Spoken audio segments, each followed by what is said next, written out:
When it comes to building a new house and my team setting up your escrow account, I really like to cover with borrowers a couple of things.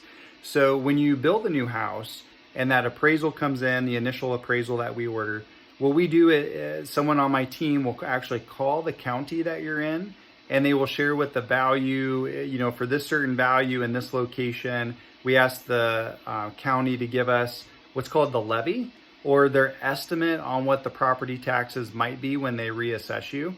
I want all my borrowers to know, though, that we do this to try to be helpful to you, but we do not represent the county. And rarely, and actually I can say never, have I seen the county actually give us something in writing when we make that phone call. I encourage my borrowers that if you're interested, you're more than welcome. Whatever county you're buying in, you can actually call the county, and if it's a purchase price agreement and you know what your sales price is, or you have a pretty good idea on what the appraised value is going to be, I highly encourage you to actually call the county yourself and hear from them what they think or estimate that your taxes might be. Whatever they tell us, that's what we try to collect for your escrows. And I just tell borrowers that we're usually pretty close because we take what they tell us on the phone. But the county will never actually give us something in writing because they don't want to be held to it.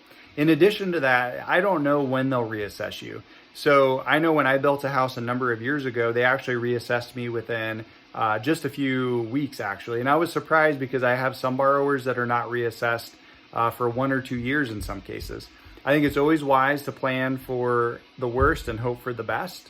So we will set your payment up based on the verbal amount that the county gives us, but that it will not be a perfect match, because when the county does get around to reassessing you, they will come up with their own figure. It should be close, but it will not be exact. And if you're escrowing, this is really significant, because what we're going to try to do is we're going to try to collect the right amount to try to anticipate what they ultimately will reassess you for. But when you finally are reassessed after closing, it could be a few weeks, it could be a few months, it could be 1 or 2 years. I don't know that. I can't say that for sure. But when you are reassessed, the county should send you a letter letting you know that you are in the process or already have been reassessed. Whatever dollar amount they come up with, that is what is going to have to be used in your escrow account, adjusted accordingly, unless of course you dispute it with the county. So while we try to be helpful, we try to set your escrow account up using the number that the county gives us. They don't give us anything in writing. They are not committed to that number. But historically, I have found that we are very close, because we call them in advance and we get a number from them. We're very close to what they actually do reassess you at. So if there's any questions, please let me know. Hopefully you found this helpful. If you have any questions at all, please let us know, because we'd love to answer those.